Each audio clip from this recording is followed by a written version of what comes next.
Selamat siang, anak-anak sekalian. Hari ini Ibu akan melanjutkan bahasan kita berkaitan dengan peubah acak dan fungsinya.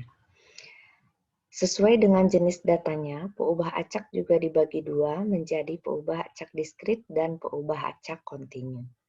Berikut adalah contoh jika peubah acak berupa diskrit. Di contoh yang pertama ini, Ibu ulangi, kita mempelajari mood dari sepasang mahasiswa, laki-laki dan perempuan.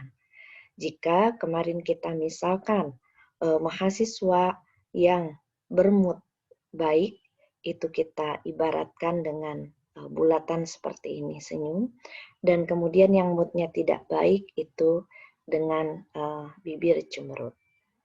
Nah, misalkan T ini peubah acak yang menyatakan banyaknya mahasiswa yang bermood baik, dan tentu saja pemisalan peubah acak ini tergantung dari kebutuhan dan tujuan yang kalian harapkan.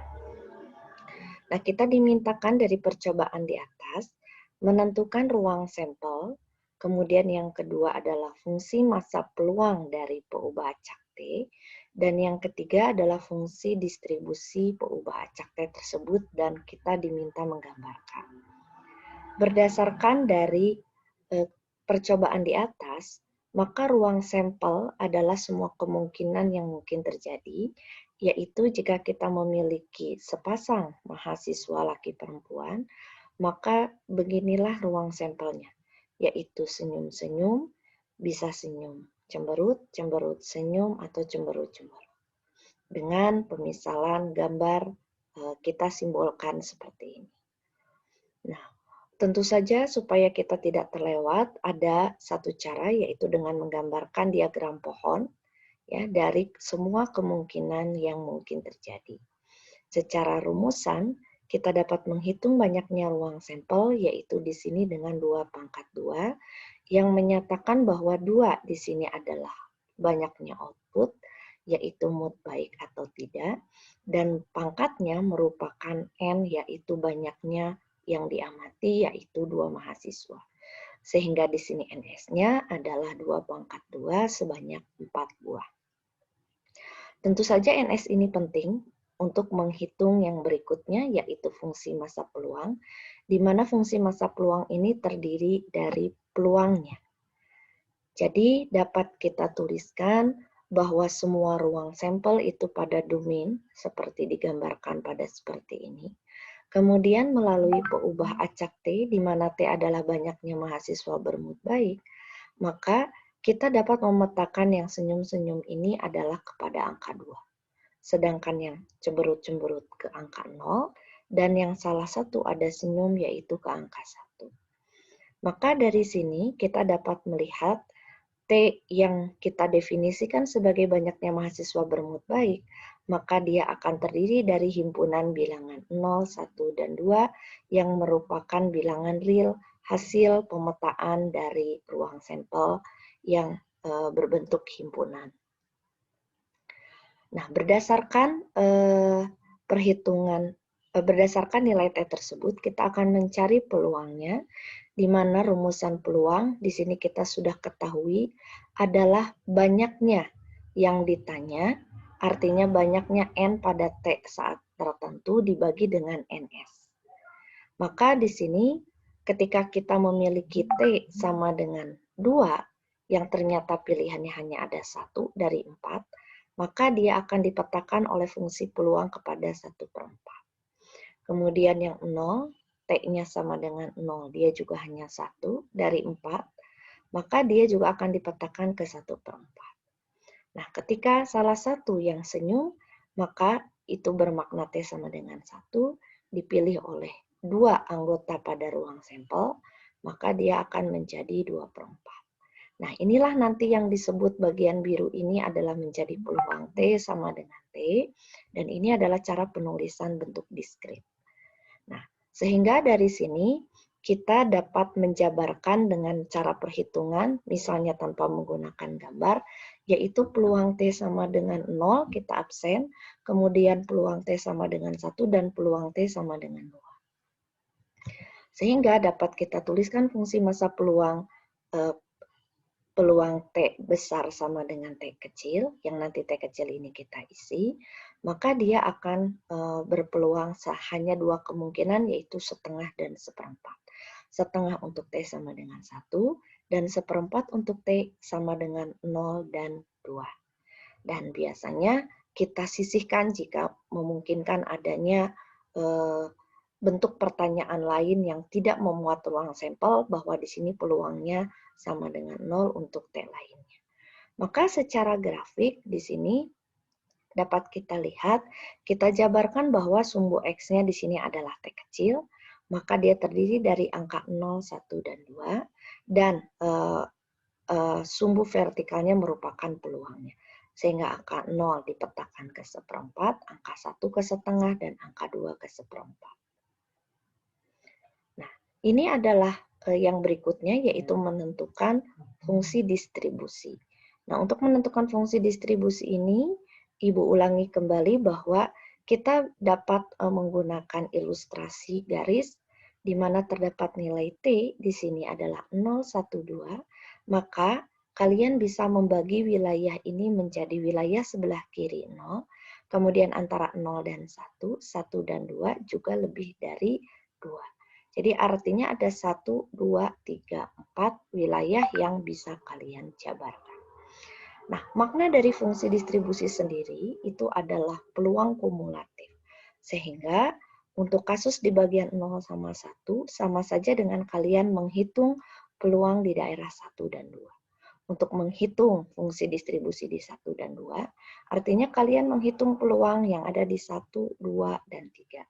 Dan untuk menghitung peluang di lebih besar sama dengan 2, artinya sama saja kalian menghitung wilayah 1 sampai 4. Maka di sini untuk T kurang dari 0, ini bermakna bahwa dia belum sampai ke 0.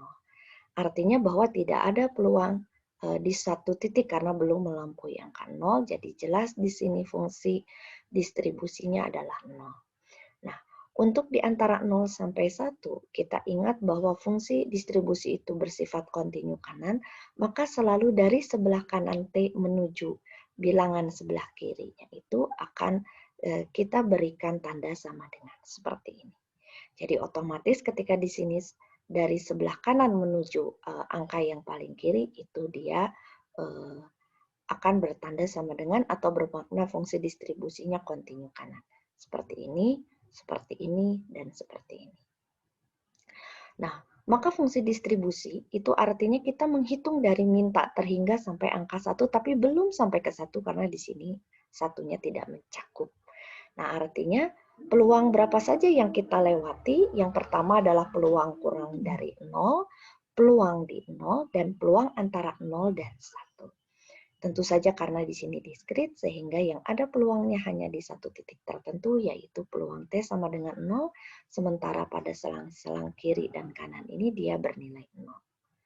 Nah, begitupun dengan 1 sampai 2, artinya kita menghitung jumlahan peluang dari min tak terhingga sampai angka 2 melewati batas wilayah 1 di titik 0, batas wilayah 2, lalu di titik 1, dan di antara 1 dan 2. Nah, ketika kalian sudah bisa menjabarkan ini, maka ingat untuk peluang-peluang yang berada di selang-selang seperti ini dan seperti yang kanan ini, dia akan bernilai 0. Tetapi di sini peluang di satu titik, nih titik nolnya ada di sini, ini seperempat. Dan kemudian di sini, ini peluang T sama dengan 1, yang kita ketahui adalah peluang T sama dengan 1 adalah setengah, maka kita masukkan di sini setengah, sehingga penjumlahannya 3/4. Nah, untuk T lebih besar dari 2, karena ini sudah mencakup semua wilayah, boleh saja kalian langsung menuliskan bahwa F2 itu sama dengan peluang T kurang dari sama dengan 2, artinya mencakup wilayah-wilayah ini. Dan ini bernilai 1, sudah pasti karena sifat dari fungsi distribusi itu sendiri.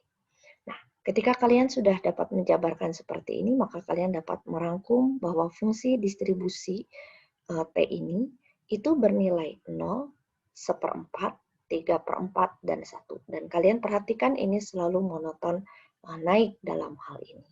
Ya, monoton tidak turun atau monoton tidak turun. Karena apa? Karena di sini ada yang flat untuk di selang-selang tertentu.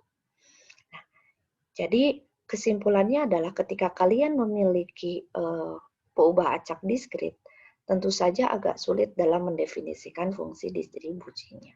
Walaupun secara hitungan kalian hanya tinggal menjumlahkan peluang-peluangnya saja, namun kalian harus membentuk di sini interval-interval di mana fungsi distribusi tersebut bernilai. Nah, berikut adalah peubah acak jika kontinu. Nah, contoh dua ini adalah misalkan kesalahan dalam pengukuran volume isi botol parfum antara min setengah mililiter sampai dengan setengah mililiter. Jadi kalau kalian tahu botol parfum itu sangat kecil, maka bisa jadi dalam proses pengisiannya yang kadang manual, kalau kita beli di toko parfum, bisa saja dia kurang sedikit yaitu setengah mililiter atau kelebihan sedikit setengah mililiter. Tentu saja tidak mungkin kelebihan lebih dari itu ya, karena tentu saja akan merugi ataupun konsumen akan protes. Nah, dianggap setiap pengisian oleh mesin tidak akan kurang. Nah, di sini oleh mesin. Tentu saja kalau oleh mesin biasanya akurasinya tinggi kecuali mesinnya sudah agak rusak. Nah, di sini dianggap setiap pengisian oleh mesin tidak akan kurang dan tidak akan lebih dari setengah mililiter. Jadi artinya peluang terjadinya kesalahan di sini itu peluangnya pasti. Tetapi kurang dari setengah atau lebih dari setengah ini dia tidak mungkin terjadi. Nah, jika Y adalah peubah acak volume isi parfum yang kurang atau lebih, ini didefinisikan sesuai dengan kebutuhan. Nah, kita juga diminta menentukan peluang mesin melakukan kesalahan pada pengisian botol antara min 1/4 dan 1/5. Kemudian peluang mesin melakukan kesalahan lebih dari 0,2 ml. Dan terakhir adalah sama, yaitu bagaimana proses menggambarkan fungsi distribusi. Nah, berikut adalah pendefinisian Y ketika kita memiliki percobaan seperti di atas. Nah, kita misalkan Y ini adalah peubah acak volume kesalahan mesin mengisi botol parfum dalam mililiter. Nah, keberadaan pendefinisian peubah acak ini menjadi sangat penting.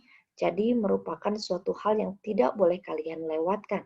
Karena jika kalian tidak definisikan peubah acaknya, maka itu merupakan kesalahan fatal karena kita akan menghitung peluang-peluangnya.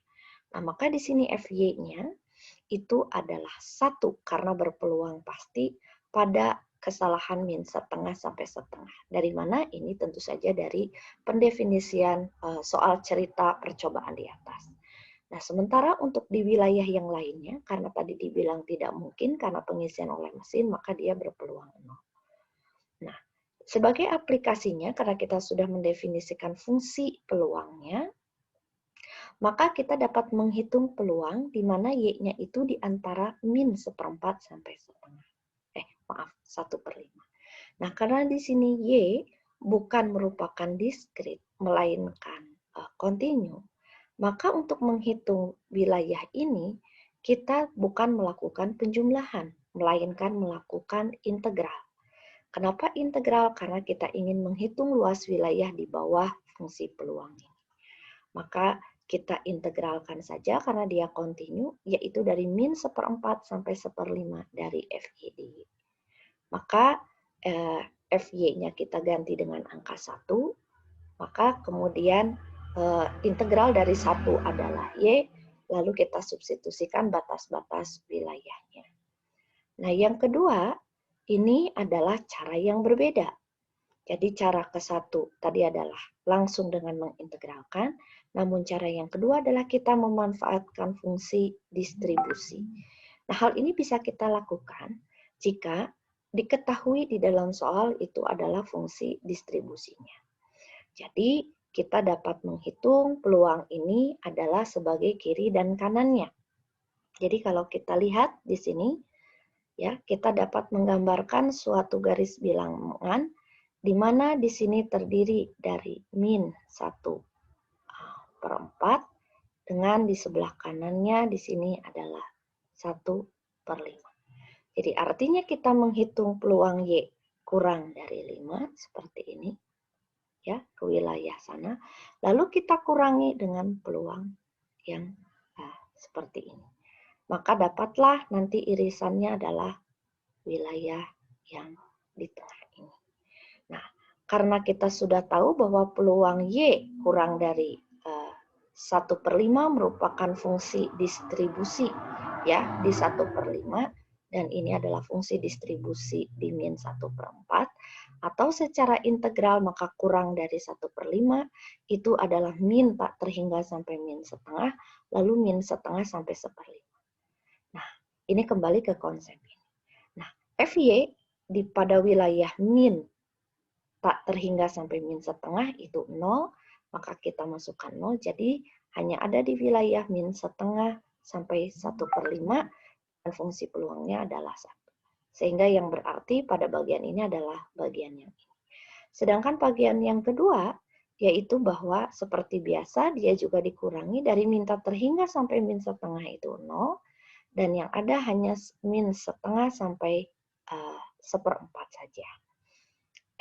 Sampai min 1/4 saja. Maka Anda hanya menghitung dua suku, yaitu suku yang pertama ini dikurangi dengan suku yang kedua. Maka secara hasil, baik cara ke-1 ataupun cara kedua mendapatkan hasil yang sama. Nah, bagaimana sekarang yang kedua, yaitu menghitung peluang Y lebih besar dari 0,2. Nah, lebih besar dari 0,2 bermakna integral 0,2 sampai tak terhingga. Nah, ketika sampai tak terhingga tentu saja batas ini tidak ada, karena kita hanya terbatas sampai bilangan setengah. Maka kita dapat menghitung integral 0,2 sampai 0,5 untuk FY yang bernilai 1 DY. Integral dari 1 adalah Y, lalu Anda memasukkan batas wilayahnya sehingga 0,5 kurangi 0,2 yaitu 0,3. Nah, cara lainnya adalah kita menghitung menggunakan fungsi distribusi. Perhatikan bahwa di sini tandanya adalah lebih dari. Maka kita akan membentuk di sini 1 kurang dari peluang Y kurang dari sama dengan 0,2. Nah, ketika 0,2 ini, maka dia tidak lain adalah sama dengan 1 dikurangi peluang Y kurang dari sama dengan 1/5. Kenapa dibuat pecahan? Karena pendefinisiannya di sana pun dalam pecahan. Nah, artinya untuk menghitung peluang ini adalah mulai dari min tak terhingga sampai min setengah, yang tentu saja nilainya tidak ada, dari min setengah sampai min 1/5. Ini barangkali min setengah sampai 1/5 ya, tidak ada ininya. Nah, maka ini adalah tidak lain adalah integral dari 1 DY, maka dia akan Y, Anda kurangi min 1/5 dikurangi 1/2. Ya, yang tidak lain dia adalah 2/10 ditambah 5/10, atau tidak lain adalah 7/10. Maka jawabannya adalah 3/10, harus sama dengan jawaban menggunakan cara ke-1. Nah, bagaimana sekarang membentuk fungsi distribusinya? Seperti tadi Ibu beritahu, kalian dapat membagi wilayah si Y-nya terdiri dari min, setengah, dan juga setengah. Maka kalian punya di sini wilayah 1, kemudian kalian punya wilayah 2, dan kalian punya di sini wilayah 3. Wilayah 1 ditunjukkan oleh T, Y kurang dari min setengah, wilayah 2 min setengah sampai setengah, dan wilayah 3 itu Y lebih besar dari setengah. Nah, dari sini maka kalian dapat perhatikan FY-nya adalah integral dari min tak terhingga sampai Y. Ingat, karena ini dari definisi, tidak sampai min setengah, tetapi melainkan sampai Y. Nah, ketika sampai Y, karena kita belum melalui di sini, maka nilainya 0, sudah dipastikan. Nah, yang kedua adalah min setengah sampai setengah, tentu saja kita mengintegralkan min setengah di sini. Sampai Y, karena Y-nya belum sampai ke setengah. Maka di sini akan ada fungsi berbentuk Y.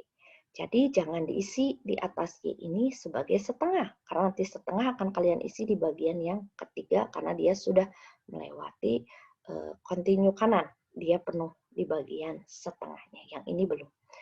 Sehingga biasanya yang mahasiswa lakukan bagian yang tengah ini yang sering salah.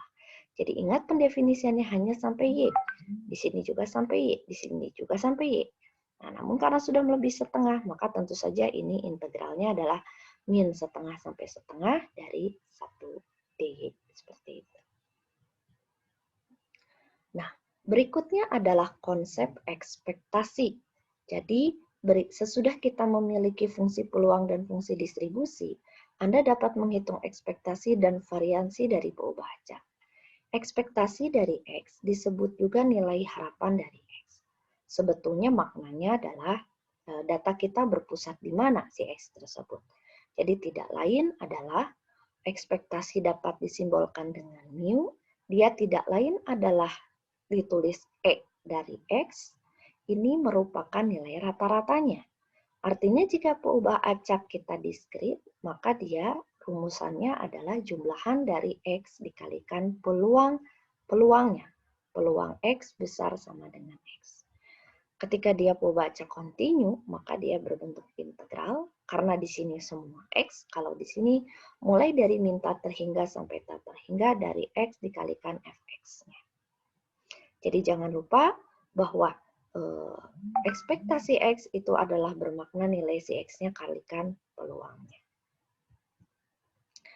Nah, jika ditanyakan di sini fungsi dari Gx, artinya bahwa ekspektasi Gx ini diganti, sebut dia 2X misalkan, maka rumusnya tetap menggunakan rumus yang sama, namun di depan si X ini kita ganti dengan functionnya.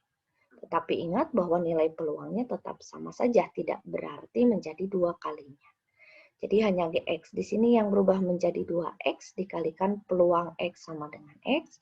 Di sini pun Gx-nya saja yang berubah menjadi 2X jika tadi dimisalkan seperti itu. Nah, ada juga ekspektasi bentuk lain yang disebut adalah bentuk pangkat dari peubah acaknya atau X pangkat P. Nah, ekspektasi X pangkat P sering juga disebut momen ke P. Nah, momen ini penting untuk menentukan ukuran pemusatan, penyebaran, kemiringan, dan juga kelanjutan. Nah, jika Gx ini adalah X kurangi A pangkat P, maka disebut momen ke P di sekitar A. Nah, barangkali konsep ini banyak dimanfaatkan ketika kalian menggunakan deret Taylor pada kalkulus ya atau matematika A. Nah, umumnya si A yang di sini itu dibuat rataannya, mu-nya, atau ekspektasi dari X. Maka sering disebut sebagai momen ke-1. Berikut adalah sifat ekspektasi, di mana jika kalian punya peubah acak baru sebut Y, di mana Y adalah AX ditambah B, maka ekspektasi dari peubah acak yang baru atau ekspektasi Y, itu bisa kalian ganti. Y-nya menjadi AX tambah B, maka kalian akan dapat pisahkan ekspektasi dari AX seperti ini. Maka ini dapat kalian tuliskan sebagai ekspektasi dari AX ditambah ya ekspektasi dari B. Ekspektasi dari AX di mana A-nya adalah konstanta, maka A-nya dapat Anda keluarkan menjadi A dikalikan ekspektasi X, dan ekspektasi dari suatu konstanta itu adalah konstanta itu sendiri. Nah, berikut adalah contohnya. Misalkan si X itu adalah peubah acak dengan nilai ekspektasi X-nya 2, dan variansinya X itu adalah 9, kita diminta tentukan ekspektasi Y dan variansi Y.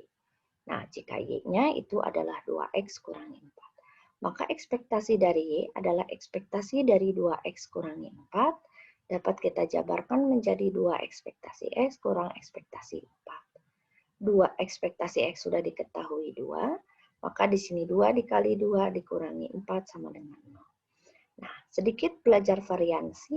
Nah, variansi ini adalah merupakan momen kedua. Jadi variansi dari Y itu adalah variansi 2X kurangi 4. Nah, karena variansi itu bermakna seperti pada bab statistika deskriptif dia adalah pangkat 2, maka ketika konstanta dikeluarkan dia akan berpangkat 2 seperti ini. 2 pangkat 2 dikalikan variansi X, dan kemudian tanda kurang karena Anda tahu variansi itu tidak mungkin bernilai negatif karena dia berpangkat 2, maka walaupun di sini tanda kurang dia akan berubah menjadi ditambah min 1 dikuadratkan, atau artinya langsung boleh kita tulis ditambah variansi 4. Nah, variansi dari X tentu saja dia karena peubah acak jadi memiliki nilai variansinya, sehingga 4 dikalikan 9. Nah, variansi dari suatu konstanta artinya penyebaran atau perbedaan dari bilangan itu sendiri ya tentu saja bernilai 0. Sehingga di sini ini adalah bernilai 0, sehingga isinya hanya 36 saja. Nah, ini baru Ibu kenalkan konsep variansinya. Jadi variansi di sini adalah sebetulnya ekspektasi juga, namun di dalam ekspektasi tersebut dikenakan fungsi Gx, di mana Gx-nya adalah X dikurangi mu dikuadratkan. Atau bisa kalian tulis seperti ini, dan ini yang ditulis sebagai momen kepret. Nah, definisi dari variansi yang kalian tahu bahwa variansi X itu adalah ekspektasi dari X kurangi mu dikuadratkan, maka dengan proses menjabarkan seperti ini, secara garis besar maka variansi X nanti dapat kita hitung itu adalah ekspektasi X kuadrat dikurangi mu kuadrat. Nah, atau karena tadi mu itu adalah ekspektasi X, maka di sini bermakna ekspektasi X kuadrat dikurangi ekspektasi X dikuadratkan. Nah, tentu saja ekspektasi X ini sudah kita dapatkan ketika kita menghitung ekspektasi X di awal. Nah, namun bagian yang ini artinya Anda harus mengerjakan atau mencari ekspektasi dari X kuadrat dengan menggunakan fungsi yang di sini. Jadi kalau di sini berubah menjadi X kuadrat, maka di sini bentuk integralnya di sini menjadi X kuadrat dikalikan fx, tidak boleh Anda kuadratkan. Di sini pun akan menjadi X kuadrat dikalikan peluang X sama dengan X-nya. Nah, ini sifat-sifatnya yang tadi saya sebutkan pada contoh. Jadi kalau dia memiliki konstanta, maka ketika keluar dia menjadi A kuadrat variansi X ditambah variansi B, di mana variansi B-nya itu adalah 0. Ini adalah contoh 3 untuk peubah acak kontinu. Misalkan X adalah kesalahan pengukuran diameter baut dalam milimeter. Nah, fungsinya adalah seperti ini. Perhatikan Anda batasnya, yaitu di antara min 1 sampai 2. Nah, tentukan rataan dari variansi dari kesalahan pengukuran di atas. Nah, yang B, yang menarik, ini transformasi. Artinya kita kenakan fungsi yang lain, bahwa si X-nya kita ubah menjadi Y, di mana di sini Y-nya adalah 4X ditambah 3, dan kita dimintakan menentukan rataan dan variansi dari Y. Nah, maka untuk bagian A dan B, di mana di sini, maaf, A dan B itu dalam arti di sini ya.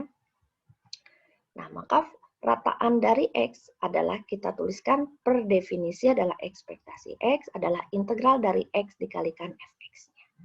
Jadi Anda perhatikan bahwa di sini integralnya mulai dari min tak terhingga sampai tak terhingga, namun karena hanya terdefinisi di min 1 dan 2, maka di sini integralnya min 1 sampai 2 dari X, kemudian dikalikan fungsi peluangnya, yaitu X kuadrat per 3. Maka di sini seperti ini, maka Anda perhatikan dia akan menjadi X pangkat 3 per 3. Lalu kita integralkan prosesnya seperti ini, maka hasilnya adalah 5/4. Nah, variansinya sendiri, itu kita kenakan konsep ekspektasi X kuadrat dikurangi ekspektasi X dikuadratkan. Nah, bagian ini sudah ada. Kita hitung yaitu di bagian sebelah kiri, yaitu 5/4 dikuadratkan. Namun bagian yang ini kita harus hitung kembali, yaitu dengan konsep yang tadi, namun si X di sininya kita kuadratkan seperti ini. Fungsi peluangnya tidak boleh berubah. Tidak, dalam arti tidak kita kuadratkan juga. Maka di sini akan menjadi X pangkat 4 per 3, dan akan kita integralkan menjadi bentuk seperti ini, menjadi X pangkat 5. Kita masukkan batas-batasnya dari min 1 sampai 2 seperti ini, maka hasilnya tidak lain adalah 0,6375. Nah, untuk menjawab bagian yang Y, di mana Y itu adalah 4X tambah 3, kita cukup menggunakan ekspektasi X dan variansi X menggunakan sifat. Tidak perlu Anda menggunakan definisi integral lagi. Nah, sehingga di sini ekspektasi dari 4X tambah 3 dengan sifat menjadi 4, dikalikan ekspektasi X ditambah 3 menjadi 8. Jadi, dengan X yang tadinya 5/4, dan kemudian kita kenakan transformasi atau perkalian fungsi 4X tambah 3, maka ekspektasinya bergeser ke angka 8 membesar. Begitupun variansi dari X-nya adalah variansi 4X tambah 3. Jangan lupa 4 ketika keluar karena konsep variansi kuadrat, sehingga dia menjadi 16, dikalikan variansi X ditambah variansi 3. Variansi 3, 0. Ini 16, variansi X tadi kita sudah dapat di bagian sini, yaitu 0,6375. Maka jawabannya adalah 10,2.